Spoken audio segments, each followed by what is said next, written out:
everyone. Once again, thank you so much for joining us today. We have prepared an amazing session for you, which is types of writing sample for PhD admissions. This session is for anyone who is planning to apply for their PhD in the United States. We have on the panel the University of Alabama, Dr. Andrew Goodliffe, who we will introduce momentarily. Before we begin, I would like to introduce myself. My name is Omar Bashir, and I work at Education USA as an Education USA advisor, and I am based in Karachi, Pakistan.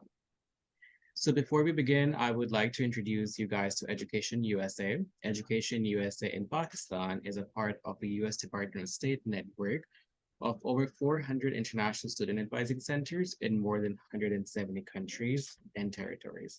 The network promotes U.S. higher education to students around the world by offering accurate, comprehensive, and current information about opportunities to study at accredited post-secondary institutions in the United States. Education USA in Pakistan offers free advising services to students who wish to pursue a bachelor's, master's, and PhD in the United States. Education USA Pakistan is the official source of information on U.S. higher education and offers free educational advising services. We also have an app now. You can use this chat feature. You can download the app through scanning the QR codes on your screen. Once you download the app, you can chat with the advisors during the regular work hours. It works just like WhatsApp. Our regular work hours are from Monday to Friday, 9 a.m. to 5 p.m. On this app, you can also access our events and upcoming events, and you can also access the frequently asked questions. So if you look at the U.S. college application process, it could seem a bit daunting. However, Education USA has broken down the U.S. college application process into 5 simple steps, and Education USA advisors assist students in all 5 steps. So no matter where you are on this horizontal trajectory, you can reach out to Education USA advisor and they will assist you. This is our link to register for free advising services.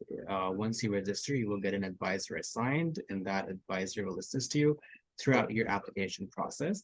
This is my personal email, work email, which is omar.bashir@usefe.org.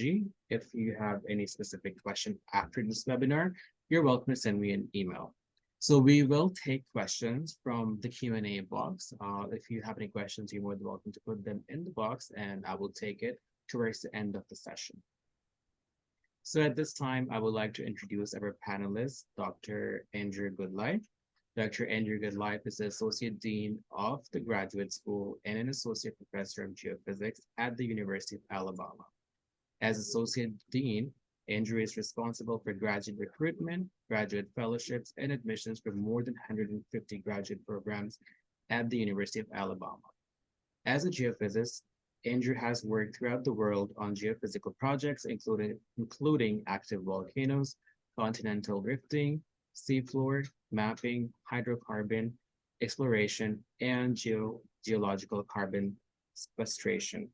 Andrew has spent extensive time at sea in almost all oceans. Andrew also served as an observer for the United Nations SOPAC program.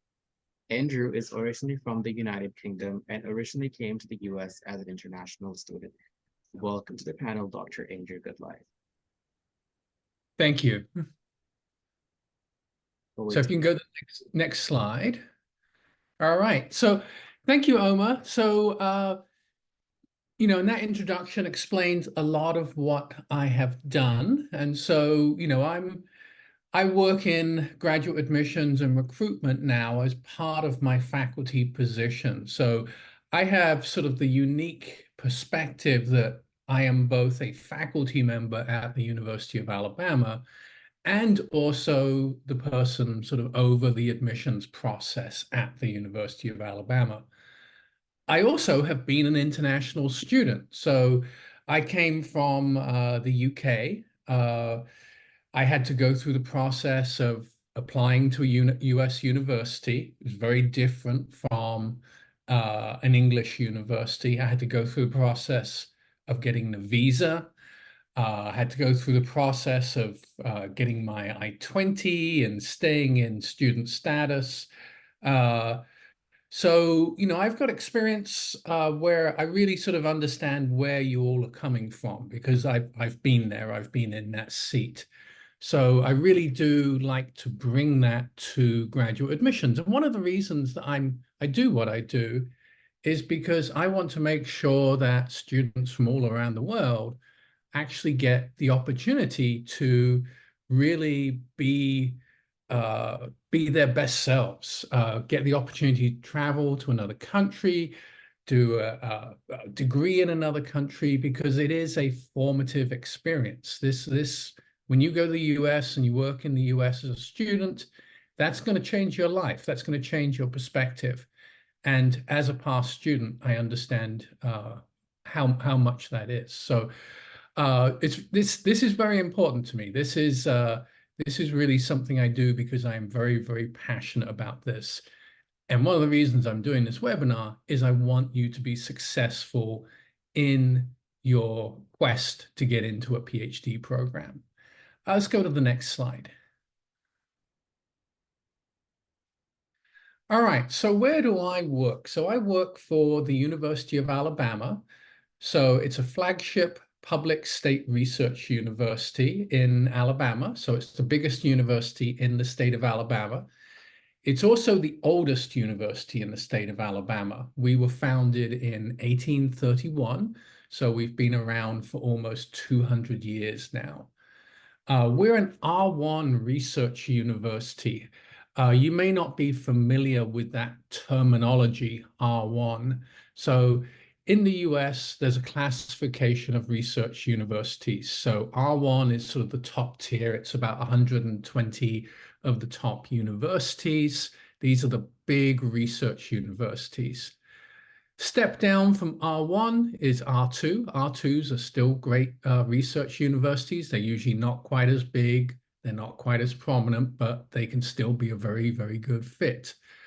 Then below that, you get into universities where the emphasis is really not so much on research. It's probably more on sort of undergraduate education. And again, that doesn't mean those are not good universities. These are still good universities. It's just research is not in their mission.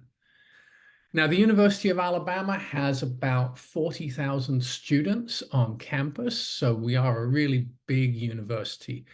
It's a city unto itself. If I were to walk from one side of campus to the other, that's about 4 kilometers, so it's a huge area. Of those 40,000 students, about 5,600 are graduate students, and about probably 1,500 to 2,000 of those are PhD students. Overall, we've got about 150 master's and PhD programs. And as I say on the slide, about half of those are PhD programs. And then amongst our 5,600 graduate students, we have international students from 80 plus countries. And of course, this does include Pakistan. Now, the University of Alabama, we're very well known for our amazing alumni. So we have alumni from across different industries, people who are leaders in industry, who are CEOs now. So, for example, the CEO of Lockheed Martin is one of our alumni. So, it's a great place. We have absolutely wonderful alumni. They're very, very passionate. Okay, next slide, please. All right, so let's start out with a question, and you can probably just throw the answers into the chat rather than the Q&A. So if you're going to be a good PhD student, what is one of the most important skills that you must develop? This is critical to being a successful student. So don't be shy, just throw something in the chat. If I don't see anything in the chat, I obviously have the answer to this. Okay, so we've got research skills, good, good. writing and analysis skill, research potential, academic writing skills, data analysis, commitment and clear vision. All right, these are all great. Ethics to work in a lab, that's a great one. So analytical skills. So all of consistency, excellent. Academic writing, okay. So all of these absolutely wonderful answers, all critical thinking. Someone is ahead of me on this. So we see, we have a lot of really, really good PhD students, and I've advised a lot of PhD students in my own program, and all of them are good. All of them are fantastic. And I've had some students who have amazing technical skills, absolutely amazing technical skills. They are really good. They're curious, they're persistent, they've got great research skills, they've got great critical thinking skills. But where they struggle is writing. And as a PhD student, if you're going to go into industry as a researcher, or you're going to go and become a faculty member, the most important thing is your writing skills. Because without good writing skills, everything else you do is irrelevant because you can't communicate what you've done. So you may be curious, you may be a fantastic researcher, you may have wonderful critical thinking skills, but if you don't have the writing skills, you can't communicate what the great stuff that you've done to the community. So especially at a university, you've got to publish. And as a PhD student, most likely you're going to publish. So those writing skills are really, really important. So when you're applying to a program, we are looking closely at your writing skills. If you can go to the next slide, please. And one of the things that we're really looking at, and I was really glad to see that some of you got this in the chat box, was those critical thinking skills. And so we're looking at this through your various writing samples. And there's lots of different ways that we get writing samples in the application. A program may specifically ask for a writing sample. But everything really where you have to write in the application is a writing sample. But we're looking for those critical thinking skills. How well do you think through a problem and come up with a solution? If you can go to the next slide, please. All right, so what does an application include? So pretty much all applications are going to include basically filling out an application form with your information, your address, your name, which universities you went to, all that sort of thing. So that's pretty much all of them are going to have that. All of the applications are also going to include transcripts. So we're going to get your transcripts so we can see your grades, how you've done academically. Letters of recommendation, and then statement of purpose, and then English language test scores. So I've sort of italicized one of those, the statement of purpose. That is actually a place that we're looking at your writing skills. So we're looking closely at that. Now, beyond these requirements, things start to vary. So some universities may specifically request a writing sample, and this can take a number of different forms. And I'm going to talk about this in a moment. Some may specifically request a research proposal. Again, both writing sample and research proposal, we're looking at your writing skills. And then, of course, some universities may also require an admission test score, so a GRE or a GMAT. And luckily, that's becoming less and less common. So let's go to the next slide. All right. I have lots of applicants to the university who ask me the question, what is the most important thing in the application? Now, there's not an answer to this, obviously. we're looking at everything. Otherwise, we wouldn't actually require it. So why do we have you go through the application process? So really, overall, what we're doing is a university wants to make sure that you have potential for success. Each of the items in the application measures this in some way. So we're looking, it's basically a risk reduction process. We're looking at reducing risk. We only want to admit students who are going to be successful. So each of these items in the application has really a specific purpose. So in the last slide, I mentioned letters of recommendation. What we're doing there is we're looking for evidence of your work ethic. So do you work hard? How well do you work in a team? How well do you interact with others? Do you come in on time? So those letters of recommendation, that's what we're looking for. We're not looking for things like grades or anything like that. We get that from the transcripts. We're looking at your work ethic. So that's really the purpose of the letter of recommendation. Now, transcripts, there we're actually looking at your academic performance. Did you get an A in a key class? Now, really, once you're at the PhD level, grades are not as important. And I know that's tough to take, but grades are really not that vital. If you've got an excellent writing sample, I actually really don't care about grades that much. They are still important, but it's not as important. I often have students saying, I've got this GPA, can I get in? That is a question that really no university can answer, because GPA is not one of the only things we're looking at. Now, writing samples, this is where we start to get into the guts of what is important in a PhD application. We're looking at how well you formulate ideas and how well you come up with different solutions.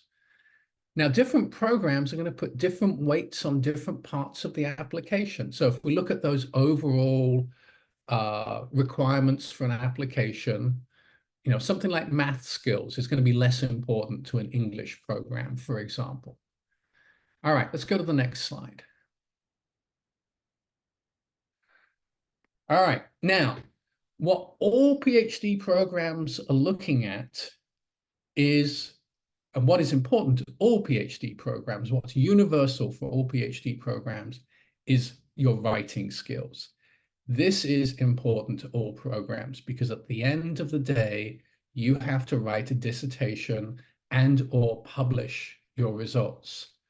So this is actually what really worries a lot of professors when they're admitting students. Can this student write well? So this is really where that writing sample comes in. So let's go to the next slide. So in these writing samples, what do we look at? So the most important thing is, can you formulate an idea, argue for that idea, and come to a well thought out conclusion? So this is really universal across the fields. Doesn't matter whether it's humanities or the sciences. In your writing that will come out, there's an idea. There's some sort of research idea. And you've got to make a case for that research idea. You've got to look at the existing literature, weigh your conclusions in light of that existing literature, and come out with a well thought out conclusion. All right. We also want to see that you can organize your thoughts clearly and coherently. So this is a very, very important skill in terms of writing. And again, I'm going to come back to those critical thinking skills because this is really what we're looking at. Do you exhibit strong critical thinking skills? Again, can you formulate an idea, argue for that idea, and come to a well thought out conclusion? When we have a PhD student in our program, that is really what we're looking at developing. Good critical thinking skills. Now, some other things that are less important, but they're still important. Do you use grammar correctly? Are there issues with spelling? When you put together your writing samples, make sure that these are not an issue, but they're not the big thing we're looking at. We're more interested in those critical thinking skills. All right, next slide. Okay, so there's some different kinds of writing sample that you are going to come across in applications. Now, one that is universal is the statement of purpose. So pretty much all applications that you're submitting require a statement of purpose. So this is where you make an argument for yourself. So that last slide, those skills, that applies to this as well. So broadly, statement of purpose has three parts. I do want to also state here that some programs may have very specific requirements. So when you're applying, do look specifically at the requirements for that program. But broadly, all of them are going to have these three parts. So we want to know about your academic preparation. What have you done in the past that has prepared you for a potential PhD program? It may be you've done some particularly cool classes that really resonated with you and you really feel have prepared you for that program. When I was applying for my PhD program, I'd done a lot of work in data analysis, and that really did prepare me for that program, and that really helped me get into that program. So I talked about that in my statement of purpose.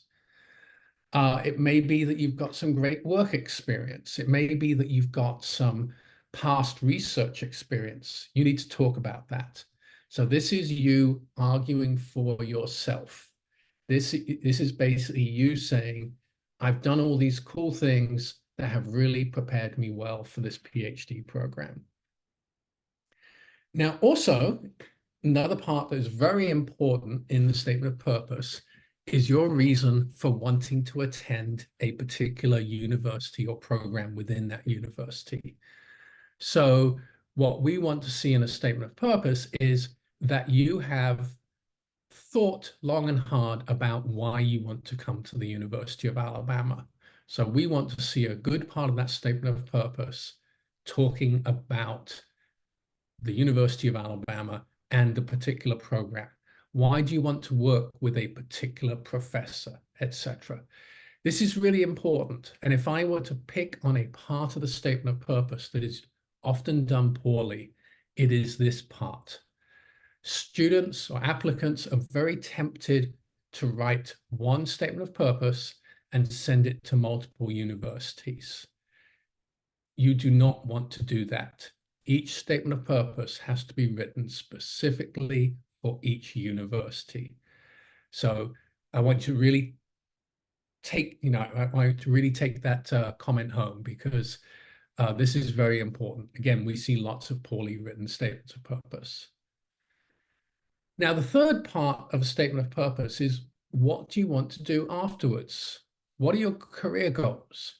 We want to know this. Do you want to go into academia? Do you want to go work for a government research lab? We want to know where you want to go with this. And this also, all of these items, we're looking at fit. How well do you fit a particular university? If you want to go into academia and all the students from a particular program go into government research labs, that's probably not the best fit for you.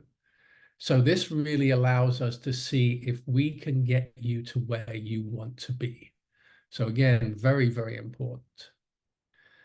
And again, all of these critical thinking skills apply to this statement of purpose. You're making an argument for yourself, and you're coming to a conclusion.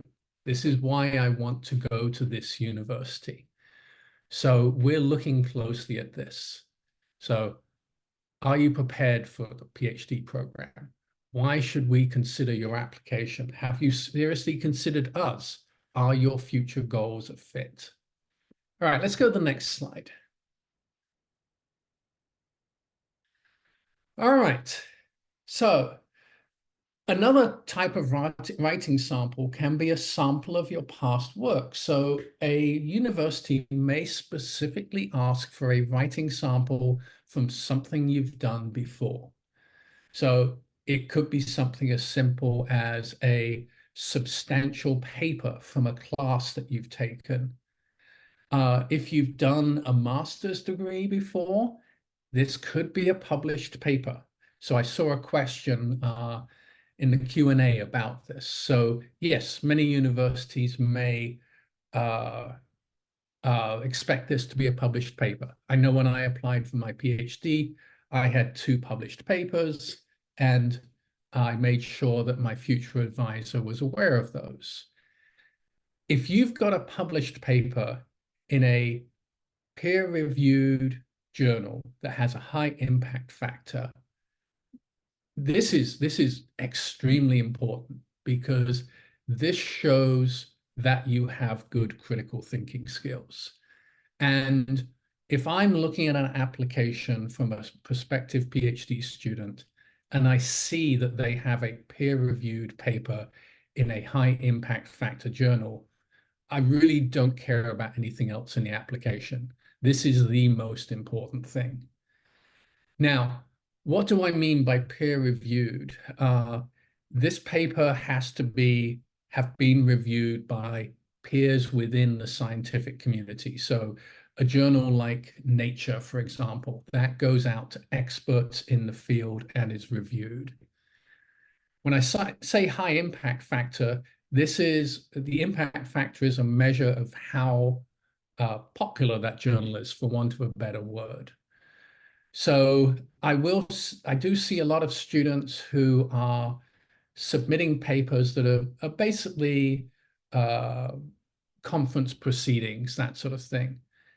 That's really not that impactful for your application. So if when we say a published paper, we mean in a well-known journal. So that's what's going to have impact. Now, so actually to address a question that someone asked in the Q&A, could this be a master's thesis? Yeah, absolutely, it could be a master's thesis. So I've seen theses uploaded as part of the application, and I would expect the whole thesis to be uploaded in that situation. But basically what we're looking at is we want to see how well you address an academic problem that's been given to you. So, I come from the sciences, so I'd want to see, okay, have you found a novel idea? You've researched that idea, you've looked at the literature, you've come up with your own conclusions. And again, most programs are using this to examine your critical thinking skills. All right, next slide, please.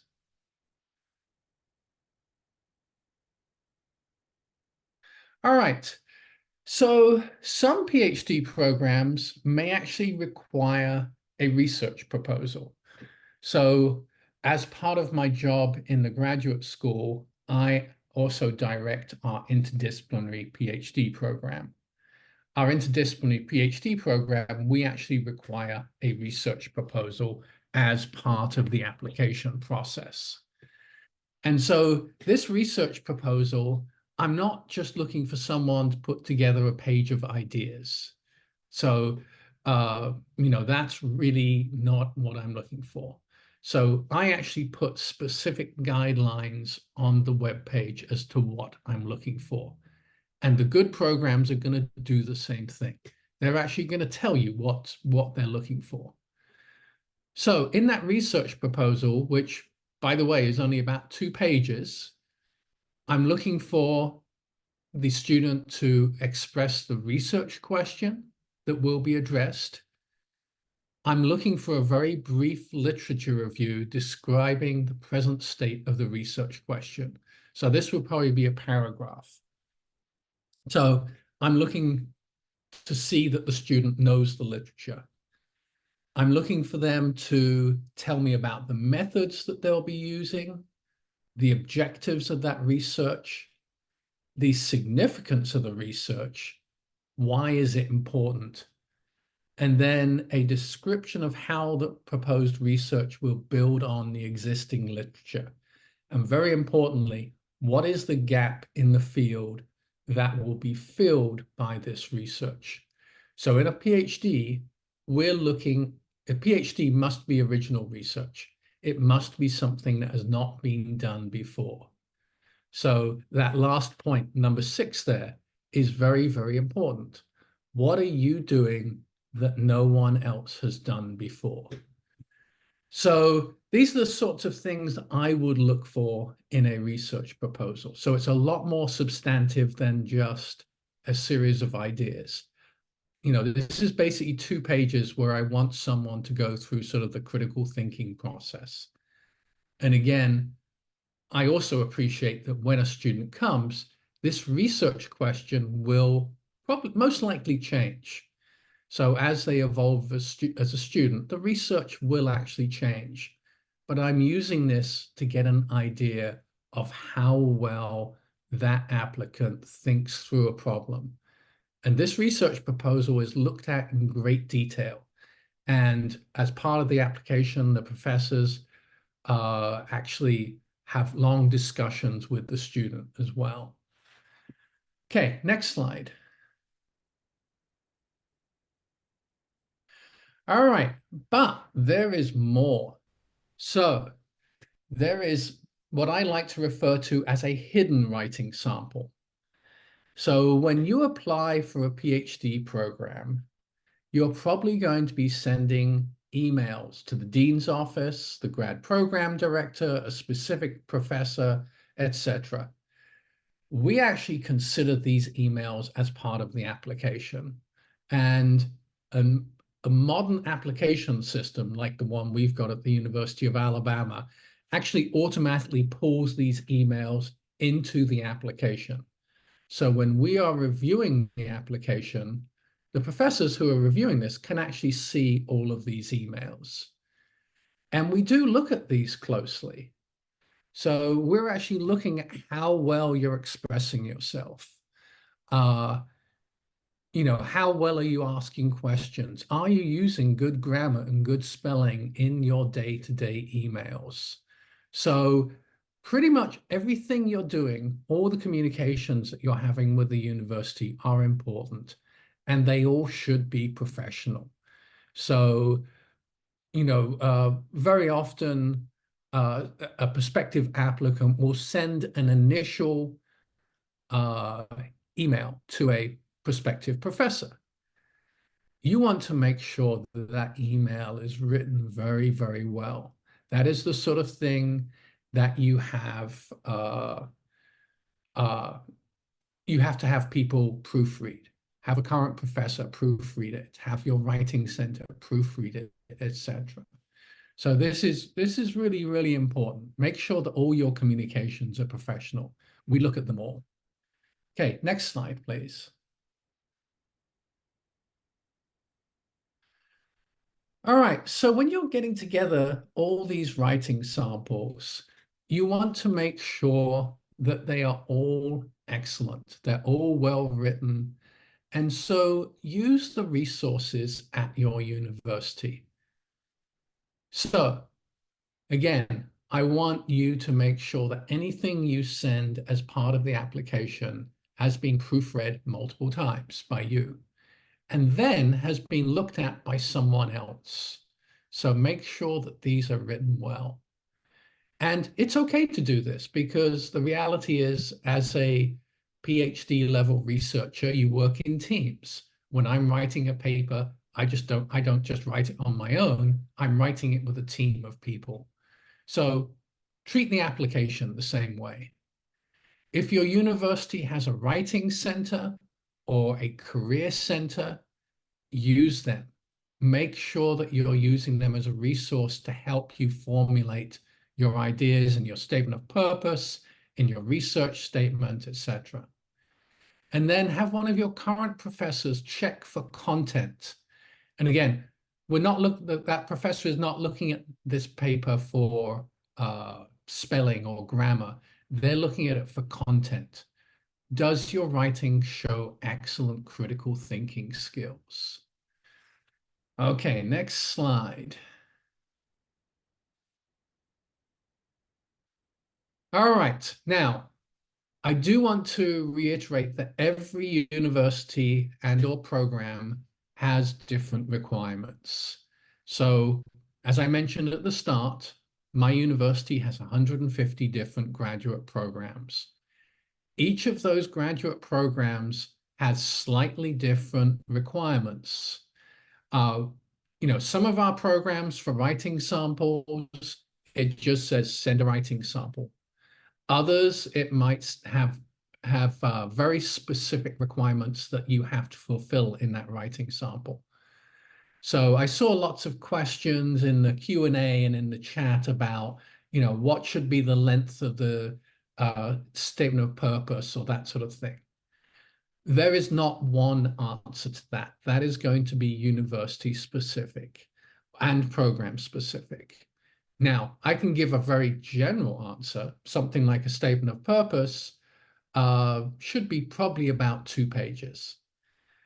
One thing to keep in mind, don't send very, very long statement of purposes unless it's specifically asked for, because that program is having to read all of these. And the professors who are reviewing this don't want to read very long documents if it's not necessary. And really, if you want to know what is the specific requirement for the program you're applying to, the key person is the graduate program director. Now, this person may be called different things at different universities. They may be called the program coordinator or the director of graduate programs. But the role of this person is to help you with the application process. This is what this person is there for. So they can guide you on what is required specifically for that program in a writing sample or a statement of purpose or a CV, etc. So do make sure that you know who the graduate program director is and communicate with them. In the US, communicating with them via email is probably the best way to communicate with them.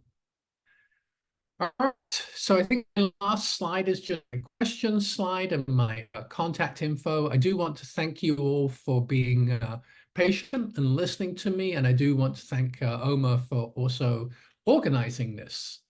So I will be happy to take any questions now.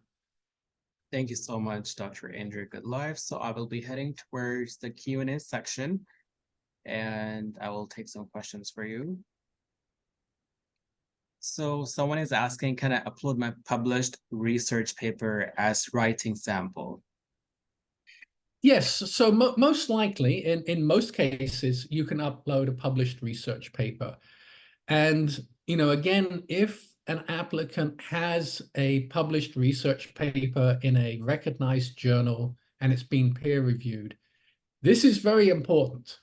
This is because that student, by writing that paper, has already exhibited the skills that we're looking for in a PhD program. So to be perfectly honest, that's probably going to be the most important part of the application for that student.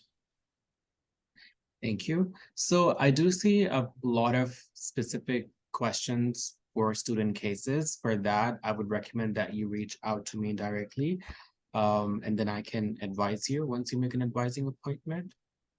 So another question is GRE compulsory for PhD admissions in the University of Alabama?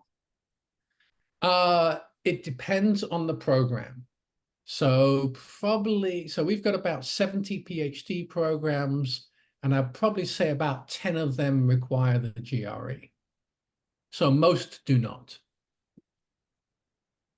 Is English language proficiency test mandatory if my degree is from an institute with English as medium of instruction? So for the University of Alabama, we would actually require an English language test from all students from Pakistan. So even if that student has been instructed in English. Thank you. So I believe you have already answered this question. How long is a statement of purpose, which is 2 pages? Yeah, and again, the caveat there is sometimes a program may have some very specific requirements. So always look at those requirements. Okay, so yes, everyone, we will post a recording on our Facebook page, so you would be able to access that. We wouldn't be able to email you guys the recording, but it will post it on our Education USA Pakistan Facebook page. Okay, so this is a bit longer question, but the student is saying, I have no published paper when I was doing MPhil in Pakistan. There is no culture in Pakistan to publish paper in MPhil, although in PhD, the teachers are most interested in the students to publish research papers. I have an MPhil thesis. Okay.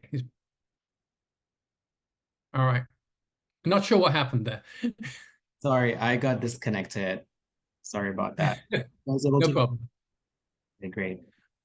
Okay, so Yeah, if you could start that question again, that would be great. So they have an MPhil, but they're not published right now. yes, let me get to that question. Sorry about that. No problem. It happens. We've all had this happen to us. Okay. Okay, there it is. I have no published paper when I was doing MPhil in Pakistan.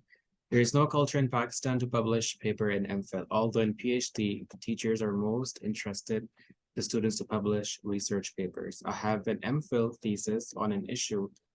Is that considered? Yes, so when we're looking at PhD applicants, not all of them have published. So uh, it's if everyone had published, it'd be very easy. Just send your paper, we'll admit you to a PhD program. So we're using those other parts of the application to determine potential to be a good writer. So if you've published, it's a major positive for the application. But if we don't expect you to have published. We have plenty of PhD students who come in who haven't published, but other parts of their application have shown potential to be a good researcher. So, if you haven't got a published paper, just make sure that you really emphasize things like good critical thinking skills inside your application. Thank you. So a student is asking if a paper is submitted in journal or conference and it is still under review process, can we talk about that paper in SOP or not? You can absolutely talk about that paper in the SOP. Now, if it is a journal, if it's a paper submitted to sort of conference proceedings, that's not so strong a application item as a peer-reviewed paper. But certainly talk about that in your statement of purpose. Anything that you've done that shows that you're a good researcher, talk about it in your statement of purpose. Thank you. Someone is asking, could you please talk about fellowship options? So in terms of funding, would that be? Yes. Okay. So if you are looking at doing a PhD in the US, you want to make sure that you're going to be funded. Most students doing a PhD in the US are going to be funded. And so one of those ways is a fellowship. And to be perfectly honest, that can mean different things at different universities. So I'm going to interpret this question as more of a sort of how do I get funding sort of thing. One key thing is when, as a student, when you're first talking to a professor, don't talk about funding.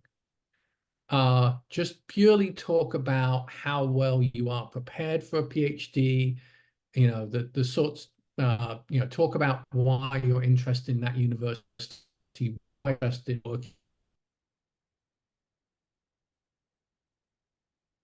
working with it. That's not what you want to be talking about at that stage. You want to make it clear to that professor that you have potential to be an excellent researcher. if you are a good fit for that university, typically the question would naturally move towards funding. So sort of trust the process.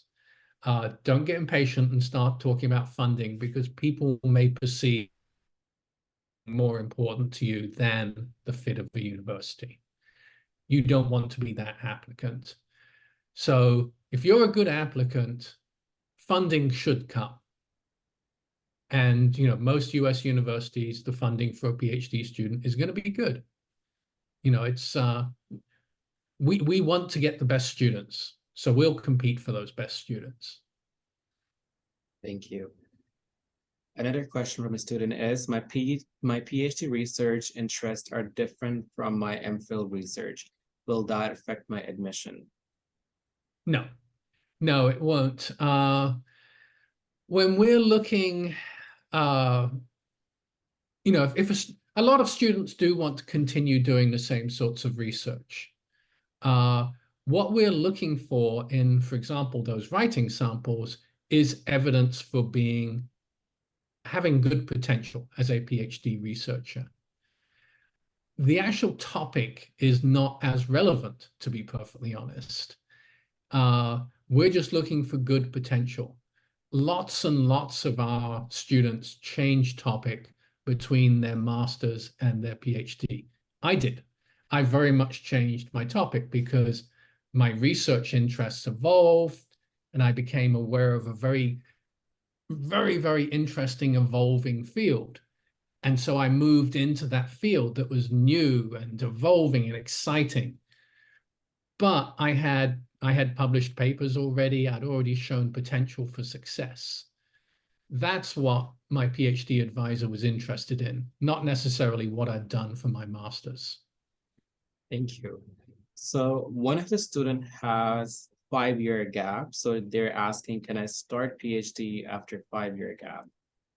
Oh, yeah, absolutely. And I will actually, I just saw a question in the chat saying, there was someone there saying they're 52 years old now. Is a PhD possible for them? Yeah, absolutely. When we look at our PhD programs, there's a diversity of people. There are people who are coming straight from a master's or even straight from a bachelor's. We've got people who've been, a CEO for 20 years, and they're coming back and doing a PhD. So that's actually quite common. People work for quite a few years and then decide they want to come and do a PhD. I had a PhD student 5 years ago who graduated at the age of 84, just as an example. So you can be a PhD student at any age. Gaps don't matter. Though, if there is a gap, we want to see that you've been doing something related. So, you don't just sort of, work in some generic job and then do a PhD 20 years later. We want to see that you're doing something related to that PhD work. Hopefully that makes sense. Thank you. Another question is there any preference given to students who have GRE score over the students who doesn't have GRE score, even if the program doesn't specifically require it? Oof, that's a tough one. That is going to vary by program. So we have programs that say, they don't require the GRE. And if a GRE comes with the application, they ask us to remove it because they don't want to see it. We have other programs that do want to see it. I would really say that if you've got solid writing samples as part of your application, the GRE is irrelevant. So, it's just one other factor of many other factors in the application. So really, if a department says they don't require it, I wouldn't bother sending one.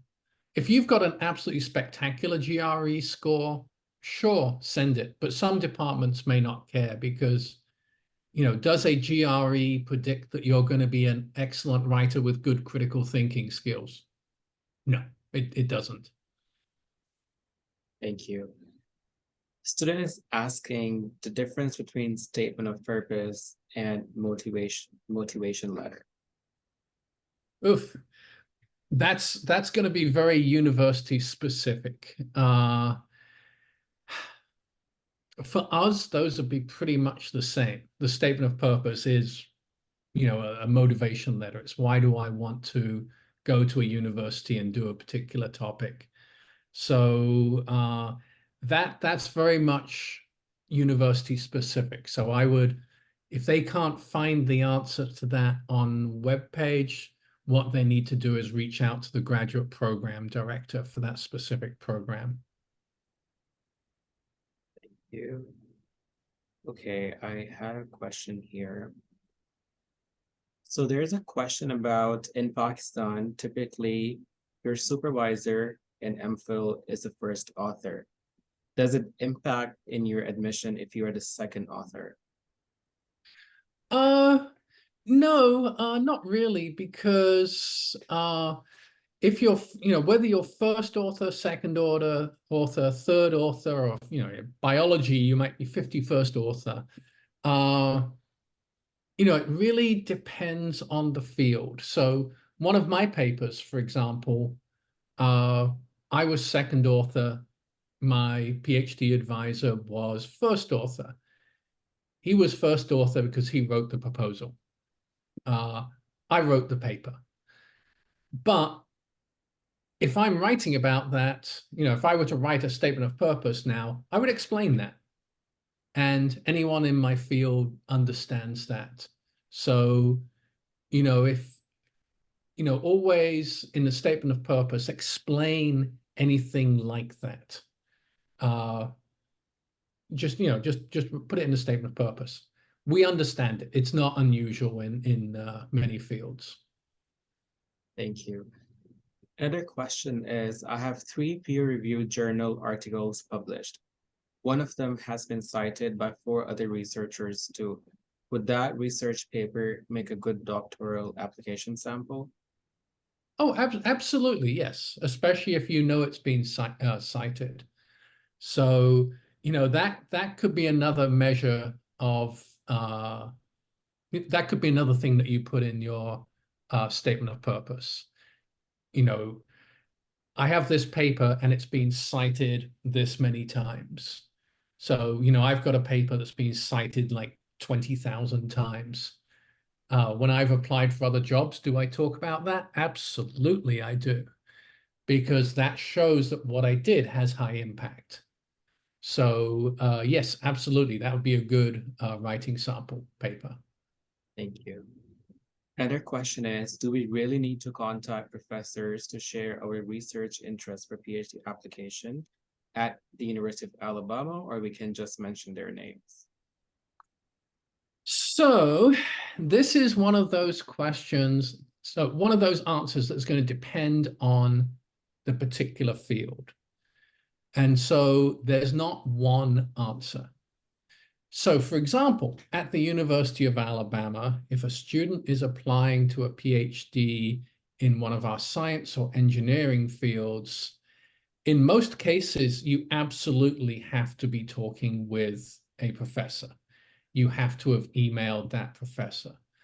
So our biology program, for example, and my own program in geological sciences, you will not get accepted if you have not been communicating with a professor.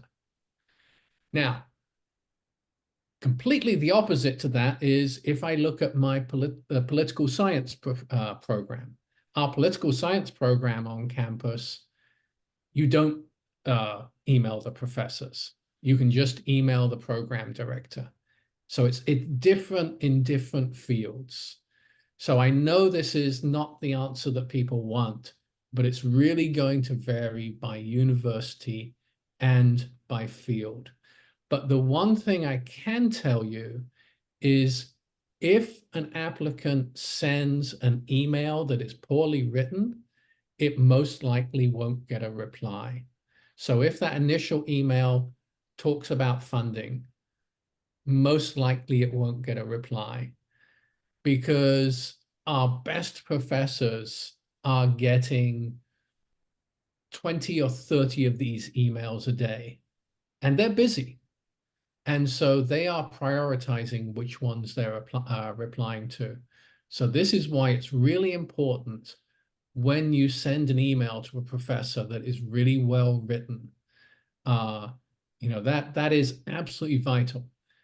Very, very often I get emails from students saying, I have emailed this professor 10 times and they're not replying.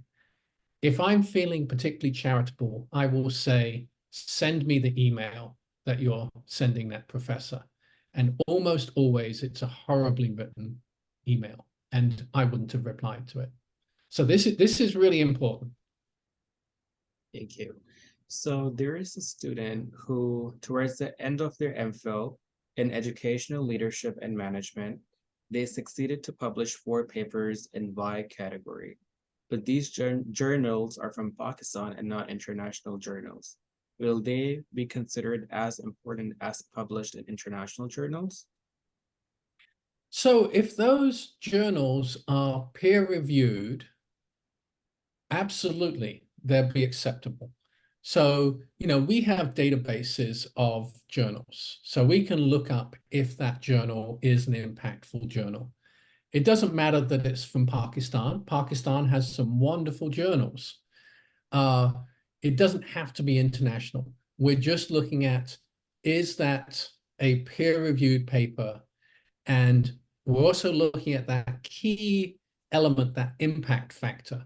What is the impact factor? So, I can very quickly look up the impact factor of a particular journal.